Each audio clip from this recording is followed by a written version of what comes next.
Aujourd'hui, je vais faire une dernière vidéo qui va traiter du sujet de Dieu, des dieux et des ovnis. J'avais commencé avec une première vidéo qui s'appelait « C'est quoi Dieu ?» J'ai enchaîné avec une vidéo sur Monsieur Jean-Pierre Petit et le sujet des ovnis entre autres. Et là, je vais terminer ce triptyque par une vidéo qui sera vraiment plus centrée sur les ovnis dans la Bible. Alors, je commence mon introduction. Je vais me baser sur deux livres principaux, qui sont le premier livre que j'ai lu dans l'ordre, de Pierre Jovanovic, Le mensonge universel, et le deuxième livre de Mauro Biglino, Les dieux venant du ciel. Enfin, j'ai plus le titre exact parce que je l'ai lu en anglais. Je vous mettrai les images des livres et les liens pour les acheter. Ces deux livres traitent de l'influence de la mythologie sumérienne dans la Bible, reprenant quelque chose d'extrêmement intéressant qui est dans la mythologie sumérienne vraiment une relation avec des êtres venus du ciel. Donc de Sumer à la Bible, on va dire, vous savez que dans la Bible, donc le récit de Sumer a influencé la Bible. Dans la Bible, dans la Genèse, ça on l'avait vu un petit peu dans les vidéos précédentes, il y a deux récits de la création, il y a deux Adams, enfin deux étapes de création, et surtout il y a deux dieux, ou deux noms pour le même dieu, ou plusieurs dieux. Il y a Elohim et Yahvé, sachant que Elohim est celui qui crée l'humanité en général, et Yahvé, il crée Adam, le second Adam en particulier. Alors dans la Genèse sumérienne, par rapport à la Genèse biblique, il y a Anunnaki, et Anunnaki ou les Elohim, c'est à peu près la même signification. C'est les dieux les personnages qui viennent du ciel à la terre. Donc on va surtout se baser sur la Bible de l'Ancien Testament, la Bible hébraïque, pour faire ce récit. Je vous mettrai aussi les liens de différents livres, dont même celui de Raël, qui est intéressant à lire, ne pas adhérer mais à lire, ainsi que différents liens vers le dossier Humo, dont on avait parlé la dernière fois, de Jean-Pierre Petit, qui lui continue à y croire malgré les aveux de José Luis Jordan Pena. Bon, moi je porte pas de jugement, moi j'ai un doute sur l'existence des Humo, mais c'est personnel, libre à vous. Moi j'ai un bon ami qui s'appelle Jean-Marc, d'ailleurs, qui viendra ici témoigner. Je vais l'interviewer bientôt. Bon, lui pense que c'est réel, moi non. Bon, voilà. Après, par contre, je ne mets pas en doute l'existence potentielle d'OVNI. Une fois de plus, je vous mettrai deux liens importants. Un qui m'a été fourni par mon neveu Karl, dont je reviendrai après, parce que lui aussi a été très impressionné par le livre de Mauro Biglino. C'est une école en Afrique du Sud, pardon, pas en Afrique du Sud, au Zimbabwe, pas très loin, sur lequel il y a, je ne sais pas combien, une vingtaine ou une quarantaine d'enfants qui ont vu un ovni atterrir et qui témoignent tous de la même chose. Bon, voilà. Sauf que la description des extraterrestres, bon, j'y reviendrai plus tard, mais il y a des choses à dire là-dessus. Et ensuite, vraiment, pour moi, j'en avais parlé la dernière fois, qui est vraiment l'événement là qui a été déclassifié, qui est le plus probant, le plus parlant, le plus visuel par des gens sérieux, entre guillemets, parce que ce sont des militaires, c'est l'affaire Tic Tac. Voilà, donc ça je vous remettrai des liens.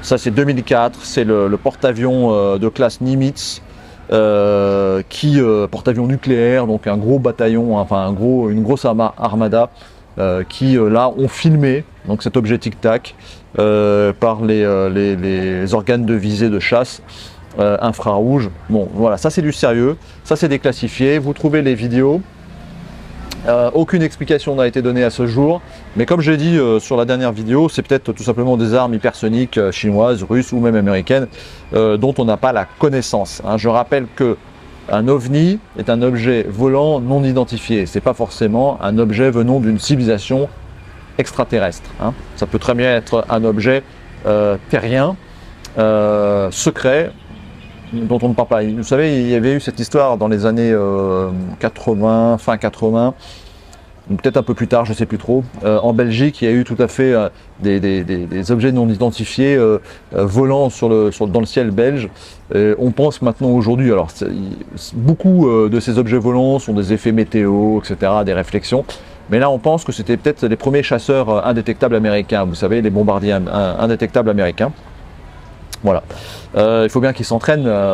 Quand vous avez une arme sophistiquée, nouvelle, secrète, vous devez tout de même faire de l'entraînement. Donc la Terre n'étant pas totalement... enfin, alors oui, il pourrait aller sur le Pacifique, mais enfin c'est moins drôle, c'est moins probant. Et il vaut mieux s'entraîner justement là où il y a des radars amis, entre guillemets. Hein, on ne va pas aller s'entraîner en Chine communiste ou en Union soviétique communiste de l'époque. Mais en Belgique, c'est bien. Hein, voilà. Petite explication possible. Bon, voilà un peu mon introduction. Donc, une fois de plus, libre à vous de tirer vos conclusions. Maintenant, je vais commencer l'histoire, la partie historique. Donc, la partie historique, je me base sur le récit sumérien que je vais vous décrire. Si vous le connaissez déjà, bon, bah, ça va être une petite redite. Mais c'est tellement incroyable que ça vaut le coup de le réécouter. Alors, les Sumériens s'appelaient eux-mêmes le peuple à la tête noire. Et disaient que leur dieu venait d'ailleurs, dieu ou population d'ailleurs dans Doggerland, je traite un peu de ce sujet, c'était peut-être une civilisation extérieure, non sumérienne, qui est venue leur apporter une aide technologique, on va dire. Hein. Alors, donc eux appellent ça leurs dieux, sont descendus de la terre, enfin du ciel à la terre, et ils citent leur planète comme étant une planète appelée Nibiru. Je prononce peut-être mal, hein, je ne sais pas comment ça se prononce ce truc. Donc cette planète aura été attirée par gravitation sur la Terre et aurait percuté la Terre. Alors ça c'est intéressant parce que historiquement on pense que la Lune est peut-être un morceau de la Terre qui aurait été percuté par un astéroïde ou une planète, pourquoi pas. Donc leur planète a été attirée par la gravitation du système solaire et est venue et a percuté la Terre. Et là du coup, ces personnages, ces dieux, sont descendus du ciel à la Terre. Alors ils avaient comme quête la recherche d'or, l'âge d'or, hein, la recherche d'or pour pouvoir régénérer leur planète. Alors c'est intéressant, hein, vous voyez l'analogie alors. Donc ils s'installent sur Terre et ils commencent à eux-mêmes extraire de l'or, à chercher de l'or, notamment en Afrique bien évidemment. Et il y a à un moment donné une grève générale, ils en ont marre de travailler comme des bêtes pour extraire l'or. Et il y a une grève qui se mettent en grève, quoi. Les Anunnaki se mettent en grève générale. Et alors là, leurs chefs, en fait, il y a le grand chef qui a deux fils. Il y a Enki et Enlil. Si je dis, ouais, Enlil, pardon. Enki et Enlil. Donc c'est les deux fils du chef qui gèrent un peu tout ça. Et là, on va dire qu'il y en a un qui est sympa, c'est Enki. Et l'autre qui est moins sympa, pour faire simple, c'est Enlil. Et Enki va voir une grande chercheuse, une grande scientifique, une femme, et lui demande qu'est-ce qu'on peut faire, puisque sur Terre, il y a quand même des hominidés à l'époque, hein, parce que oui, ils sont arrivés il y a très longtemps, hein, donc il y a, je sais pas moi, 300 000 ans, un truc comme ça, ou 400 000 ans. Hein. Même avant d'ailleurs, hein, ils ont creusé eux-mêmes pendant longtemps, enfin ils ont extrait de l'or pendant des années, des siècles, jusqu'à ce que cette grève arrive. Hein. Et là, ils demandent à cette chercheuse s'il n'y a pas possibilité de modifier génétiquement les habitants homoïnidés, donc on va dire les Homo erectus ou Homo habilis de l'époque, qui existent en Afrique. Et là, cette scientifique dit oui, on peut leur injecter, transformer leur ADN avec un peu du nôtre. Vous voyez, c'est intéressant. On commence à se rapprocher de la Bible. Hein. Donc elle commence à faire des tests sur les hominidés en faisant un travail génétique. Et puis les premières versions ne fonctionnent pas. Donc là on peut peut-être penser à Néandertal, Homo habilis, voilà, toutes les espèces qui ont existé, qui sont nos cousins, qui ont existé sur Terre, l'homme de Java et ainsi de suite. Et puis jusqu'à ce que ça fonctionne, et donc là elle crée Homo sapiens, c'est-à-dire nous. Du coup, Homo sapiens serait un être génétiquement modifié par ces extraterrestres. Ouais, c'est quand même très intéressant. Et donc, elle crée Lulu, ou encore appelé Adama. D'accord? Donc, vous voyez, Adam ne vient pas de nulle part. Donc, c'est le premier homme, Homo sapiens, il y a 300 000 ans, au nord Zimbabwe. Et vous voyez, Zimbabwe, j'en ai parlé tout à l'heure, c'est là où les enfants auraient vu une soucoupe volante atterrir. Ouais, c'est intéressant.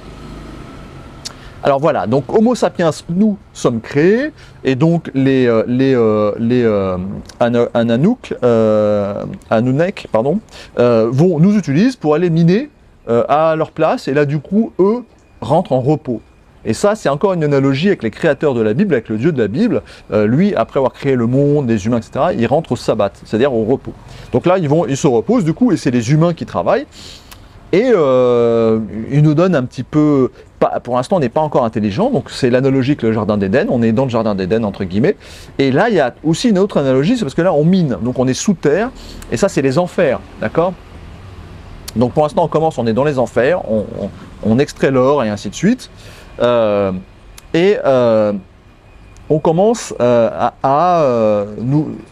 se plaint pas, mais comment dire, Enki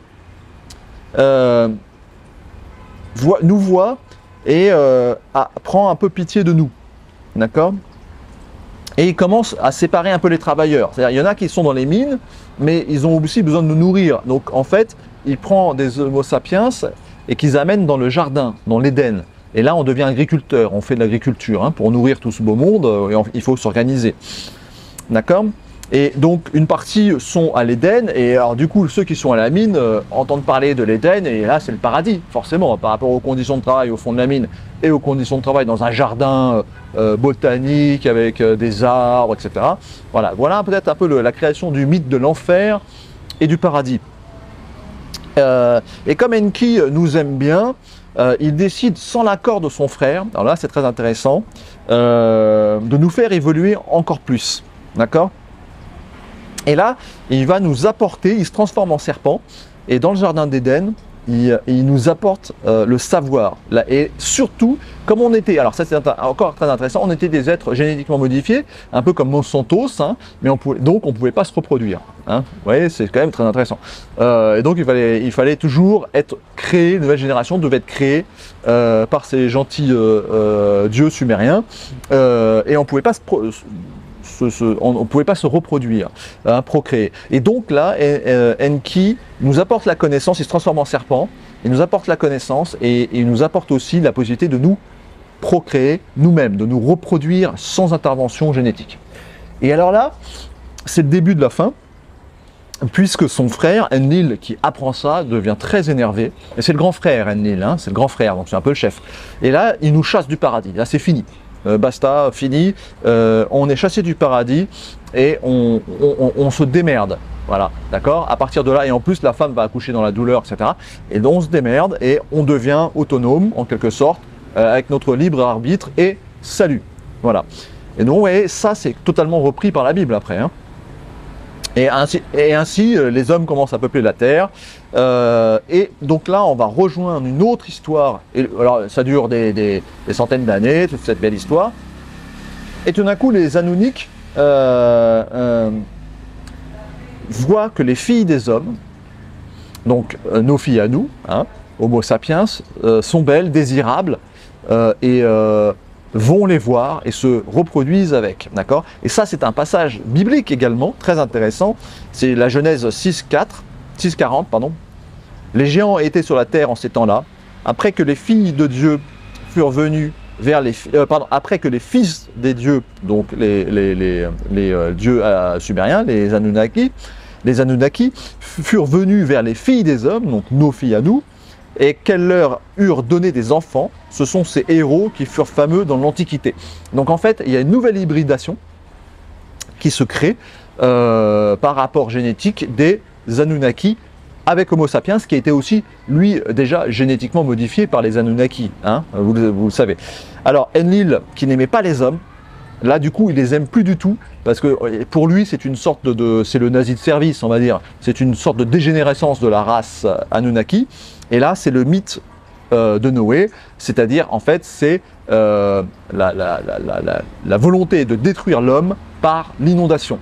Alors vous savez qu'historiquement, alors ça c'est pareil, c'est dans Doggerland, hein, je vous le remontre, hein, dans Doggerland je traite un petit peu de tous ces sujets, dans Doggerland, hein, j'explique de manière scientifique, hein, du coup là c'est pas du tout une mythologie, qu'au premier cycle de réchauffement de la Terre, il y a 12 000 ans à peu près, les océans, enfin la mer, les océans sont montés de manière très fulgurante, très subite, et très violente, et ça a créé le mythe de l'inondation, le mythe mondial, parce que toutes les civilisations ont ce mythe-là, de la Chine à l'Amérique du Sud, toutes les civilisations ont un mythe de la remontée des eaux et de la fin du monde, etc. etc.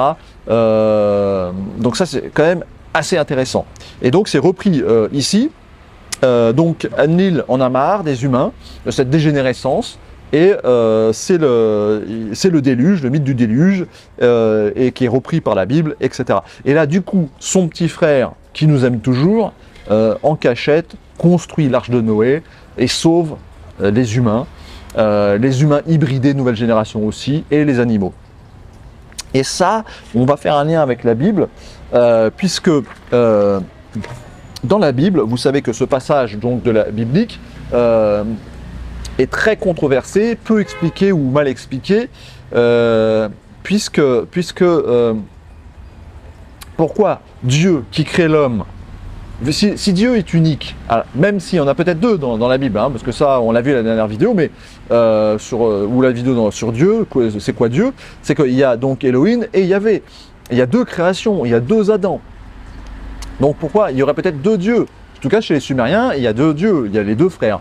Et qui se disputent, et ça c'est logique. Alors pourquoi, s'il n'y avait qu'un seul Dieu, là c'est moins logique du coup, pourquoi est-ce que Dieu qui nous crée, tout d'un coup nous détruit? Alors peut-être qu'il est un peu lunatique, tout peut s'expliquer, mais avec deux personnages qui sont contradictoires, c'est quand même plus logique. Donc Enlil nous sauve, et après le déluge, donc une nouvelle civilisation naît, et les Anunnaki divisent le monde en trois régions. Il y a Sumer, la vallée de l'Indus, on va dire, et la vallée du Nil. Hein, c'est les grandes civilisations. Alors la Chine est un peu oubliée parce qu'elle est un peu loin quand même. Mais on va dire que les Chinois se seraient peut-être développés de manière autonome avec une autre civilisation extraterrestre, pourquoi pas. Ça leur ferait bien plaisir. Eux qui cherchent à se distinguer toujours des autres. Alors maintenant, chose intéressante. Il y a donc ces êtres hybridés, hein, le mariage des fils des dieux et des filles des hommes. Et ça c'est intéressant puisque même dans le mythe sumérien, il existe une quatrième région qui n'est pas décrite, qui est secrète, et en fait c'est le Levant, c'est Israël, c'est le Sinaï. Et ça serait là que ces êtres hybridés, donc un peu des demi-dieux on va dire, seraient allés habiter. D'accord? Et en fait, ça serait la base première, le hub, on va dire, des Anunnaki. Ok? Et donc ça deviendra plus tard le peuple élu. Ok? Vous voyez le lien? Et historiquement, cette région date de 3600 ans avant Jésus-Christ. C'est là où il donne ce territoire aux humains hybridés. Et ça correspond à l'histoire des Hébreux bibliques. Chut, mes chiens sont un peu excités, m'excuse. Ça va. Et donc ça correspond à l'histoire, au début de l'histoire biblique. Vous voyez, les dates concordent, c'est assez intéressant. Voilà, donc, et là, du coup, on passe dans l'histoire de la Bible. Je ne vais pas vous la refaire parce qu'on en a parlé dans les vidéos précédentes. Mais vous voyez, cette analogie avec l'histoire sumérienne, elle est quand même extrêmement intéressante. c'est quand même quelque chose de modification génétique, une planète qui arrive, mais ça aurait pu être, c'est pas forcément une planète, ça pourrait être un vaisseau spatial du coup, percute la Terre, création de la Lune. Ah oui, je vous ai pas dit, j'ai oublié de le dire, c'est qu'en fait le déluge était prévu, expliqué, enfin pas prévu, pardon, il était prévu dans le sens où les Anunnaki avaient calculé qu'à cause de l'attraction de leur planète sur la Terre ou de leur vaisseau spatial sur la Terre, les pôles avaient commencé à changer et ainsi de suite et que ça allait créer un déluge. Donc ils savaient que le déluge allait arriver et du coup Enlil, au lieu de partir pour sauver la planète, a laissé sa planète ou son vaisseau spatial pour que le déluge survienne. Voilà. Donc vous voyez, c'est assez scientifique, intéressant. Alors maintenant, dans la Bible hébraïque, nous avons des traces innombrables de vaisseaux spatiaux, enfin pas forcément, ou d'êtres venus du ciel et ainsi de suite. C'est quelque chose d'assez courant, je ne vais pas tous vous les décrire, puisque ça c'est assez connu dans l'Ancien Testament. Ceux de la Genèse, on en a discuté, les deux créations, les deux dieux, ou l'un seul dieu avec deux noms, Elohim, qui crée l'homme d'une manière générique, enfin, etc. Et Yahvé qui crée en fait ce surhomme, donc les peuples élus, le peuple prêtre hébreu, etc. dans la mythologie juive.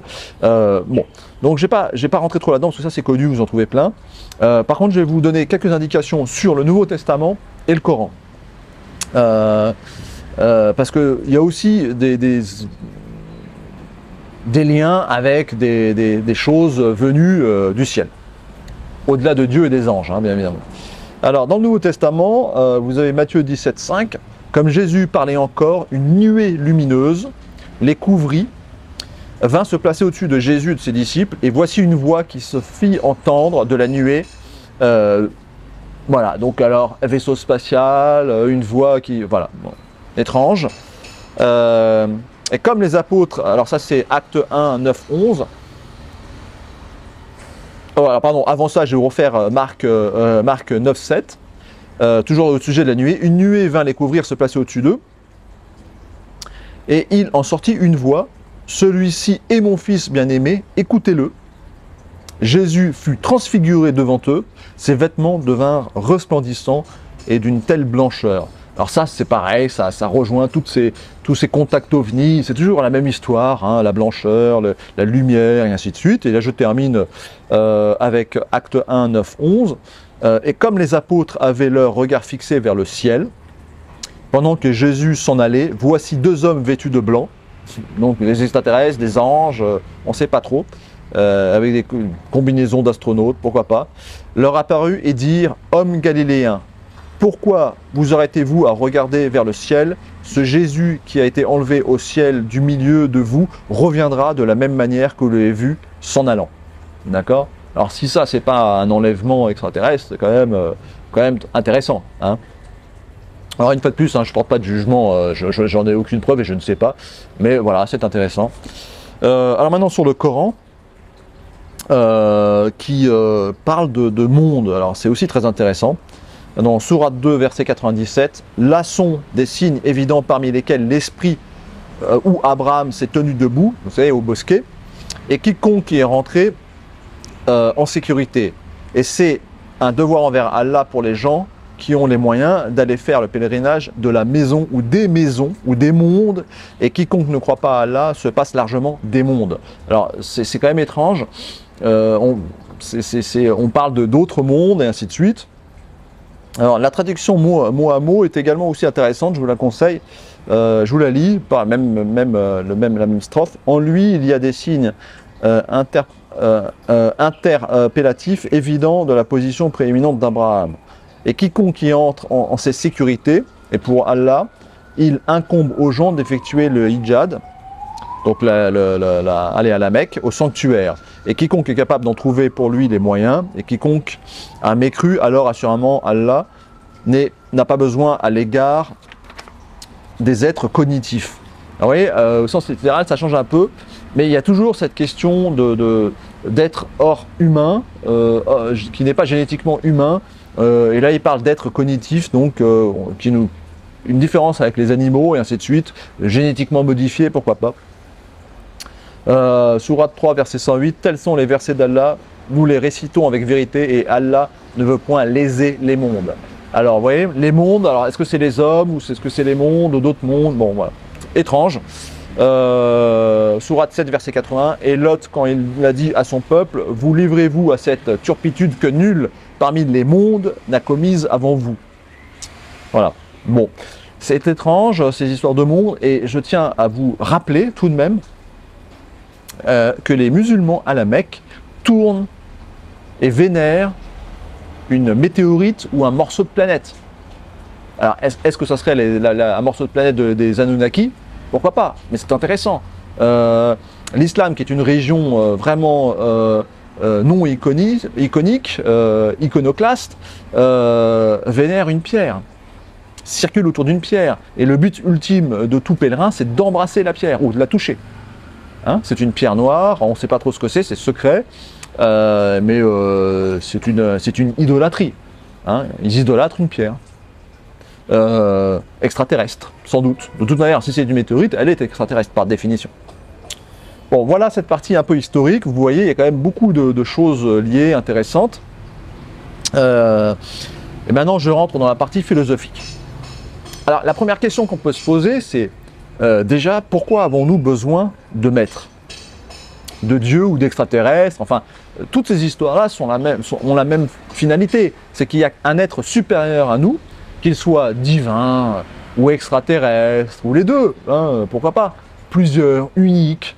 Nous avons, nous, besoin humain de quelqu'un au-dessus de nous, ou d'une loi au-dessus de nous, pour nous sentir protégés, en confiance, et surtout, à mon avis, c'est pour nous éviter d'être responsables de nous-mêmes. Hein, puisque la responsabilité est une lourde tâche qui nous pèse sur les épaules. Hein. Heureux les naïfs ou les idiots, eux dorment bien, d'accord. L'homme à responsabilité dort mal. Hein. C'est toutes les histoires liées à l'argent, au capital, et ainsi de suite. Mais c'est intéressant parce que dans toutes les mythologies du monde, alors bien évidemment il y a la recherche d'une explication, parce qu'on ne connaît pas, on ne comprend pas, donc on a besoin de créer un mythe pour répondre à ces interrogations. Ça c'est une évidence. Toutes les civilisations ont des mythes créateurs, etc. Mais nous sommes également toujours dans la plupart des mythes, sauf peut-être vraiment les peuples naïfs, simples, claniques, enfin les chasseurs-cueilleurs. Donc ça, je vous réfère à Espace et Paix, hein, que j'ai retravaillé la conclusion et les annexes avec Jean-Marc qui m'aide à faire toutes ces corrections et structurations.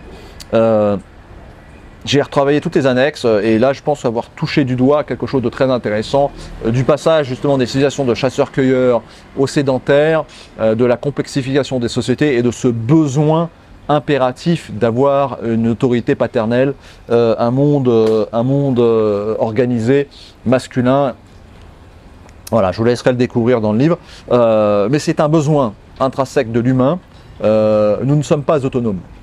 Et ça rejoint, c'est un point important, hein, parce que ça rejoint beaucoup de choses. On a besoin d'un maître. Nous avons besoin d'un maître. Nous avons besoin de nous sentir soumis à une force supérieure pour ne pas avoir à gérer cela, à gérer ces questions sans réponse, à gérer cette question immanente à notre création. Et pourquoi pas, puisque c'est un remède. Hein. Certains vont devenir fous, d'autres vont croire aux ovnis ou à Dieu, ou d'autres vont utiliser les méthodes bouddhistes pour essayer d'évacuer ou de délestage, hein, qui est en psychologie. Là, petite référence à Arnold Gehlen, l'homme. Il faut se délester. On ne peut pas prendre en pleine face des questions sans réponse, sinon on devient fou. Hein. Voilà. Donc ça, ma partie philosophique va être assez courte aujourd'hui parce que là, c'est plus un traité, on va dire, historique et un petit peu scientifique après. Alors, je mettrai une partie un peu scientifique dans la politique. Bon, quoique, je peux la faire ici, c'est même plutôt philosophique. Nous sommes créés à l'image de Dieu dans la Bible, d'accord? Et Dieu souffle dans nos... Yahvé, du coup là c'est Yahvé, c'est pas Elohim. Hein. Elohim, il nous crée de manière générique. Et Yahvé, c'est un peu comme les Anunnaki, il nous transmet du gène. Il nous souffle dans la narine et c'est ce qui crée notre âme, notre conscience. Et ça, c'est génétique, quelque part. Donc ça rejoint un peu toujours cette histoire incroyable, hein, des Sumériens. Alors, pourquoi sommes-nous faits à l'image de Dieu? Tout simplement parce que c'est notre image. Et là, je vais faire, alors je ne vais pas rentrer dans des détails psychologiques ici, etc., mais je vais faire une analogie avec l'image des extraterrestres. Nous savons aujourd'hui, et là, c'est Jean-Pierre Petit qui l'explique bien, j'essaierai de retrouver la vidéo où il en parle. Vous savez que, ou c'est peut-être dans un livre, je vous mettrai le lien. Vous savez qu'aujourd'hui, on découvre de plus en plus d'exoplanètes, c'est-à-dire de planètes qui seraient potentiellement habitables. Alors oui, tous les centres Yeti, enfin vous savez, des écoutes, etc., n'a jamais perçu de signes intelligibles ou intelligents ou fabriqués, on va dire, rythmés, c'est pas un quasar ou une planète, etc. On n'a rien trouvé de probant. Mais par contre, on découvre, pas chaque jour, mais presque, des exoplanètes où la vie pourrait se développer. Et l'image souvent des extraterrestres, et notamment par exemple de ces enfants au Zimbabwe, c'est souvent le petit homme gris, vous savez, avec les yeux un peu en amande, tirés vers le haut, etc., la grosse tête, le petit corps, etc. Mais alors bon, ça c'est peut-être un effet de lumière ou de choses comme ça, mais d'une manière scientifique, si une vie intelligente s'est développée sur une de ces exoplanètes, il y a de fortes probabilités qu'elle soit carbonée, puisque c'est la chose la plus simple à créer dans l'univers dans lequel nous sommes, et si des êtres intelligents y vivent, qu'ils nous ressemblent. Pourquoi? Tout simplement parce que 2 yeux, c'est la vision stéréoscopique, les mains, 2 bras et les mains, la station debout, c'est ce qu'il y a de mieux pour travailler, évoluer, le cerveau debout, la colonne vertébrale verticale et ainsi de suite, enfin tout. Il serait très proche de nous. Il y a une très forte probabilité que l'image de Dieu soit la même partout, tout simplement parce que c'est la meilleure combinaison que la nature puisse faire par évolution. Donc il y a de fortes probabilités qu'ils nous ressemblent. Et donc du coup, je reviens aux humites, et les humites nous ressemblent. La seule chose qui serait peut-être différente, c'est que sur la planète humite, Humo, donc il y a un seul continent, et ce qui créerait des vents violents, etc., donc d'une manière aussi scientifique, on peut le déduire. Et donc, Jean-Pierre Petit explique que ce serait des animaux, des humains, enfin des homoïdes, des extraterrestres vivant la nuit. D'accord? Nous, on est de jour et eux seraient de nuit, puisque le vent serait plus doux et donc la planète serait plus vivable la nuit. Pourquoi pas? Hein? Donc ça expliquerait un petit peu, c'est toujours ces yeux avec des lunettes ou des protections, etc. Voilà, bon, voilà, j'en termine un petit peu sur l'image de Dieu et l'image de l'homme, mais comprenez que d'un point de vue scientifique, un extraterrestre, il ne sera pas comme un martien tout vert, petit, avec 6 bras, ou voilà, ça c'est du délire, ça n'existe pas, d'accord? Il va nous ressembler tout simplement parce que c'est la meilleure chance. La nature nous a conçus par évolution, même si au départ il y a eu un petit coup de pouce de quelqu'un ou d'une force, ou de forces, ou des forces, l'évolution fait que nous sommes arrivés au meilleur compromis que la nature fait. Carboné, vision stéréoscopique, station debout, des mains bipèdes, etc. Voilà. C'est d'un point de vue évolutif, c'est ce qu'il y a de mieux, tout simplement. Alors maintenant, je termine la partie philosophique qui était un peu courte aujourd'hui, et je rentre dans la partie politique qui sera également aussi un peu courte, parce qu'en réalité, au point de vue politique, il n'y a pas grand-chose à dire, si ce n'est que si une civilisation extraterrestre est arrivée sur Terre et a privilégié une civilisation à aider, disons par exemple, que les Russes, pour les prendre en exemple, qui ont les armes hypersoniques aujourd'hui, on va dire, qui ont une avance technologique en termes d'armement aujourd'hui, auraient pu être aidés par les humites, par exemple. Puisque Jean-Pierre Petit dit que ses recherches sont en grande partie dues par ces fameuses lettres que les humites envoient aux scientifiques. Donc on peut très bien penser que les Russes ont été aidés par les humites pour développer ces armes hypersoniques. Alors à ce moment-là, si des extraterrestres aident une certaine civilisation politique, on fait un choix politique, ben, on pourrait dire aujourd'hui que c'est plus les BRICS, donc à leur tête la Chine et la Russie, qui sont favorisés. Hein. Voilà, bon ça c'est quand même, bon, c'est un petit peu une plaisanterie que je fais, mais on peut y penser, pourquoi pas. Alors maintenant je vais aussi évacuer 2 autres points qui sont dans cette sphère un peu conspirationniste, ovni, humite, etc. C'est les ovnis nazis. Vous savez que les nazis en 1945, vraiment à la fin de la guerre, avait déjà le premier avion en réaction, hein, avant les Américains et les Soviétiques et les Russes. Et ils avaient travaillé sur un concept de soucoupe volante. Hein. Ça, c'est historique. Hein. Parce que, voilà, c'est pour différentes raisons, aérodynamiques, etc.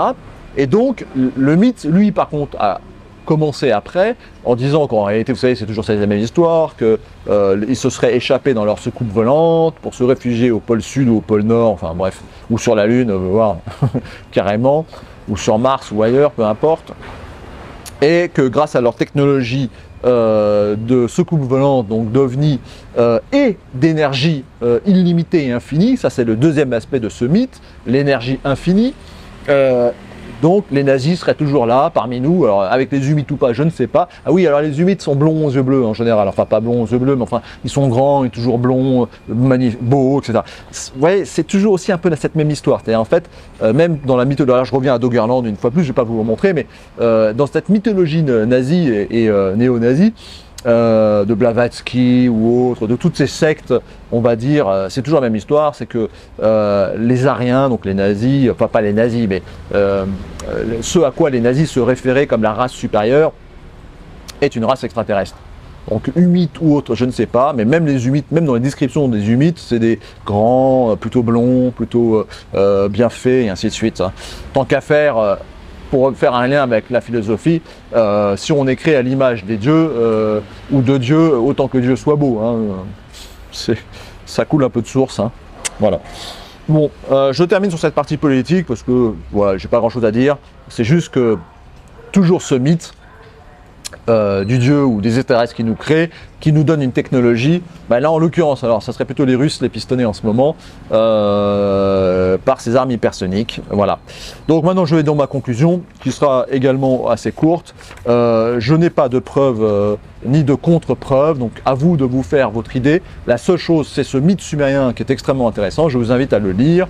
Je vous invite à relire au moins la Genèse biblique. Je vous mettrai des liens sur des livres qui parlent de la Genèse biblique, qui aident à la compréhension de la Genèse biblique, parce que c'est quand même assez bluffant, ces deux créations, ce Elohim, Yahvé, etc. Si on fait le lien avec les Sumériens, ben alors là c'est encore plus bluffant. Cette transformation génétique, vous savez qu'on a 2% génétiquement de différence avec les primates les plus évolués. 2% c'est rien. Donc vous voyez, un petit coup de pouce aurait pu être amené par l'extérieur, c'est tout à fait possible. Donc voilà, c'est quelque chose. Et je terminerai, je conclurai là-dessus sur ces histoires d'égalité. Vous savez, alors ça c'est Espace CP, une petite réclame. Espace CP, vous voyez, les régimes les plus totalitaires de tous les temps ont toujours été les régimes qui ont promu l'égalitarisme, hein, cette volonté d'égalité. Alors là, je fais la distinction entre égalité et équité. Alors, pour certains, l'équité, c'est donner suffisamment au plus faible pour qu'il soit égal au plus fort. Mais non, c'est pas ça l'équité, en tout cas pour moi. Ça revient au communisme. Et le communisme n'existe pas. Il y a des êtres sur Terre plus intelligents que d'autres, plus forts, plus grands, certains courent plus vite, boxent mieux, d'autres font de meilleurs calculs mathématiques. Et il faut que ces inégalités existent, puisque les meilleurs nous tirent vers le haut. Pourquoi pas les humides, si vous voulez, ou Dieu pour d'autres, ou Allah, peu importe. L'autre monde n'est pas égal, et on ne peut pas le rendre égal. On peut le rendre plus juste, entre guillemets, un peu plus équitable. Mais il faut laisser les meilleurs nous tirer vers le haut. Qu'ils soient terriens, extraterrestres ou divins, il faut aller vers le meilleur, c'est-à-dire vers le beau. Voilà ma conclusion. Choisissez votre route. La conclusion de ces 3 vidéos, de ce triptyque, Dieu et OVNI, philosophie, histoire et politique, allez vers le beau. N'allez pas vers la pornographisation de la société, n'allez pas vers tout ce qui est dégradant, allez vers le haut. C'est plus dur. Faites attention à votre corps, ne devenez pas obèse, faites attention à ce que vous mangez, faites du sport, lisez, entraînez votre cerveau, allez vers le beau, allez vers le bien. Faites des jeûnes, soyez un peu plus dur avec vous-même, soyez exigeant, ayez de l'ambition pour vous et les autres. Donnez de l'amour, pas de la haine. Faites le bien. Et pour ça, il faut se donner comme objectif le beau, le haut. Soyez humble. Soyez indulgents, nous ne sommes rien. Même si nous sommes créés à l'image d'un être supérieur, nous ne sommes rien, nous ne sommes que des humains. 2% nous distinguent de nos cousins les primates. 2% de modification génétique, c'est rien. D'accord? Et comme nous sommes faibles et des animaux, faites attention. Et je terminerai ma conclusion d'un point de vue politique, et ça sera l'introduction de ma prochaine vidéo. Je suis profondément libéral, je suis un être libéral. Je suis un être, et comme tout être, je suis un être qui cherche le bonheur, et le bonheur des autres. Mais je ne peux pas le donner, c'est à chacun, doit lutter pour son bonheur, mais je peux y participer. Et nous sommes tous à peu près comme ça, nous sommes tous libéraux, nous sommes tous pour le bien. Maintenant, c'est le chemin pour y arriver qui va être différent, la route pour y arriver. Certains vont penser à des systèmes politiques un peu élitistes, l'autre égalitaire, etc. Et moi, je suis dans la troisième voie. Et ça sera l'objet de ma prochaine vidéo. J'en ai parlé dans d'autres vidéos, mais là, je vais refaire un sujet là-dessus, parce que c'est aussi également la conclusion de l'espace épais. Nous ne pouvons pas faire un monde égalitaire, le communisme ne fonctionne pas, on l'a testé. L'extrême droite, c'est-à-dire le communisme de gauche ou le communisme de droite, parce que c'est un peu la même chose, ne fonctionne pas. Ce sont des régimes totalitaires, encore moins racialistes et racistes. Ce sont des régimes totalitaires. Il faut une troisième voie, une voie du milieu, mais une voie du milieu intelligente, parce que nous sommes faibles. On ne peut pas être dans un monde totalement libéral, ça ne fonctionne pas, puisque les plus forts vont accaparer le pouvoir et le capital et l'énergie. Donc il faut une troisième voie qui n'a jamais existé, et pour moi c'est le national-socialisme, à ne pas confondre avec l'hitlérisme. Voilà, ça sera l'objet de ma prochaine vidéo. Merci de m'avoir écouté. À très bientôt.